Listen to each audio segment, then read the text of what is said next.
Hey everybody, my name is Avialence, and welcome to my first impressions for Battlefield 4 China Rising. Now, I know I typically don't do a lot of Battlefield 4 videos on this channel, but I'm going to do this one anyway because Battlefield 4 is my guilty pleasure that is kind of a secret. But all of you who watch my live streams know that it's very true.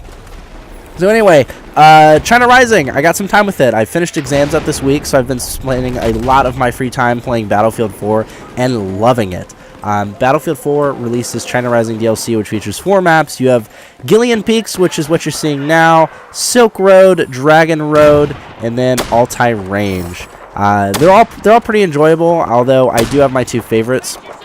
Gillian Peaks is my absolute favorite because it's an infantry-focused map. While I do enjoy the big battles of Battlefield 4, I also like where an individual can make a difference, and that really happens in these infantry battles. And Gillian Peaks is like perfect for that kind of stuff. The cave you guys see me in now is just amazing. It's got multiple entrances and exits, and it looks gorgeous, of course. Just like hanging out in the cave and doing some sniping action. The game I'm actually pulling this clip from, I think I went 33-2, which is good for me, all things considered. I've been playing the hell out of the Recon class. I just got into the Division 1 for the world, which is pretty exciting. I didn't think I'd get up that high that fast, but I've had a really good time with the Recon class. The SRR is an amazing weapon, and I really, really do enjoy it. So there's that. Now, as far as what the China Rising DLC does add, you get the 4 maps, you get a couple additional things, and then you also get the Heavy Bomber. So there's a couple unlocks to get. I've only gotten one of them, and that is the SUAV. It's basically a Throne UAV recon plane, and if you guys ever played Medal of Honor, Warfighter I believe it was, whatever the second Medal of Honor game was, you had the recon plane that you could throw, and you could kill people with, and it was adorable and so much fun. And that's exactly what this one is. It's great. You can laser des targets too, which is actually quite nice. Throw it up, and if you have a lot of helicopters around you or a lot of air, you can laser des targets for your engineers, which actually works quite well. So I did have a good time with that. Now, as far as unlocking it, it's a bit of a pain. You have to use the Heavy Bomber, which I do not have footage of in this video, but I gotta admit, it's pretty depressing. All things considered, the Heavy Bomber is a little rough. I mean, a lot of people camp it. It's basically like the AC-130 was in Battlefield 3, where you had to basically sit and hold a spawn point, and then you would get it. Except the Heavy Bomber is not a continuous thing. You do not get to actually fly it. You just get to drop bombs, and it goes in a straight line. And it only pops up once every, I believe, 4 minutes or so. So you have a lot of players camping it. I really enjoyed sniping a lot of people while they were trying to get in the Heavy Bomber. But overall, it's not that great. I mean, it comes with 4 JDAM bombs, which is the last unlock for the attack planes. And they're unguided. You can kind of mark where they're going to land. But that's it. They don't have a lot of explosive power to them. I expected to have like this giant carpet bomb.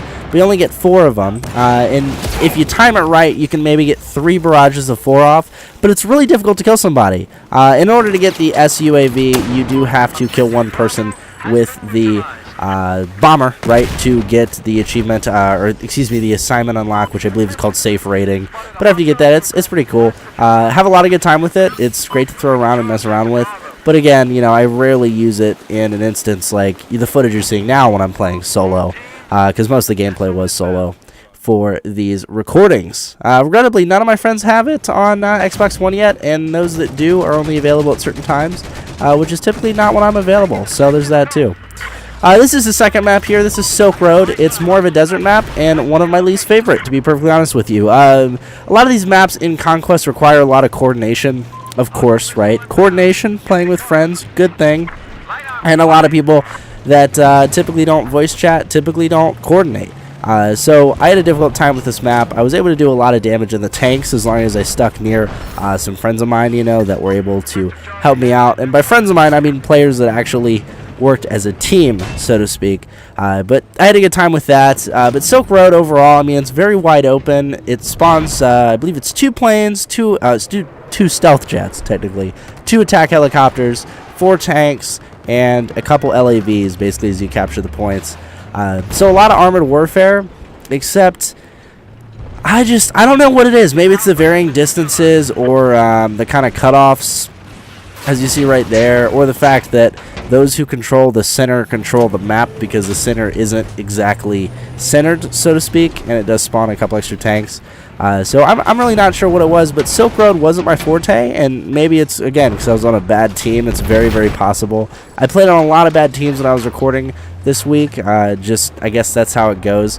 But there were a couple great times where I had some really good games. There's that game with Gillian Peaks, which is an absolute blast. But overall, Silk Road, kind of cool, very desert-oriented, a lot of ups and downs, great for sniping. I would definitely prefer to snipe on this map. I think it'd be fun on Rush if I did some sniping on it. But absolute blast overall. Not one of my favorite maps, though. I think Gillian Peaks still holds that, you know. Gillian Peaks does hold the favorite map, Rotunda. I mean, that is just a great map, reminds me of Vietnam, and it's gorgeous and perfectly planned out. And should probably have a scout helicopter, but that's just me. So next you have Altai Range, and this is my other favorite map in this game. It is a blast for Altai Range just because it's so spread out and it's very easy to get into a couple good sniping positions. With Altai Range, you have the bomber stationed at D, which is right in the center, and everyone fights over that, so you can go around and grab all the different points. There's a lot of little bridges that you can pick up, and the one thing that I do like about this map is if you cap the E point, it spawns an assault helicopter, which is great. So there's an extra assault helicopter here if you do hold that E point, which works pretty well provided you suppress the other team's anti-air. Otherwise, they'll just obliterate you. We were in a game here where there were 2 anti-air tanks. They had one, and then they had jacked ours somehow. Not quite sure how that played out, but, you know, it happens. So I attempted to steal an assault helicopter, which you guys will see later in this clip, and it didn't go so hot. I actually think I cut it off just to avoid some embarrassment, because I did go for that first anti-air, and then I turned around and the 2 guns lit me up, and I just went down immediately. I'm still getting used to the assault helicopters in Battlefield 4. I don't think they handle as well as they did in Battlefield 3, just for the sake of they cannot gain a lot of lift very quickly, meaning, you know, I can't pull all my ninja turns and my ninja dives and recover from them very easily. It seems like the scout helicopters, the helicopter for that, which I've really been enjoying the scout helicopters with the 25mm cannons. They've been great.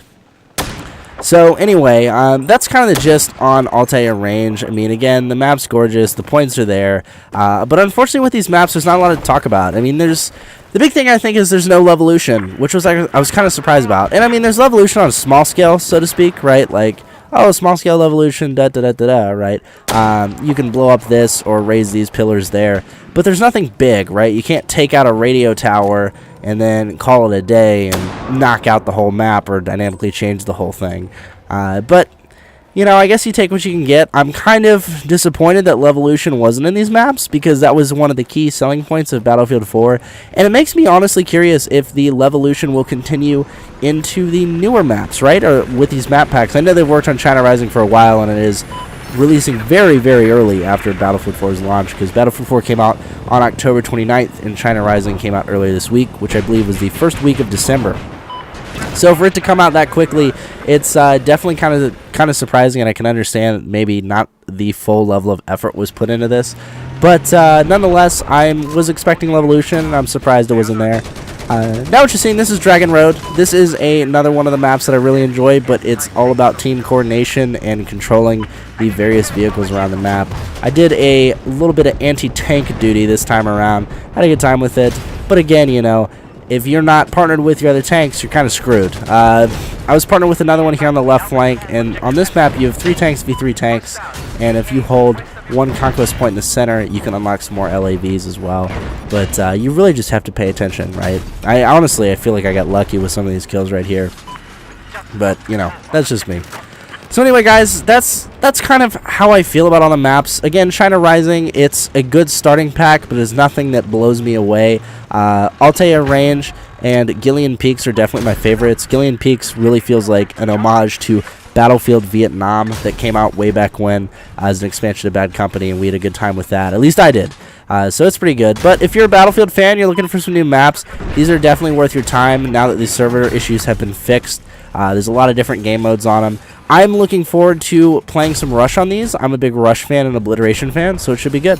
But overall, if you're a Battlefield fan, definitely pick it up. That's my recommendation. And if you guys have any questions about the map or anything like that, the map pack that is, please feel free to leave them in the comments below, and I will answer them as soon as possible. Thank you for watching, guys. If you enjoyed, please feel free to like, comment, and subscribe. And if you want some more Battlefield 4 videos from me on this channel, please feel free to let me know in the comments. Thanks for watching, guys. I'll see you in the next video.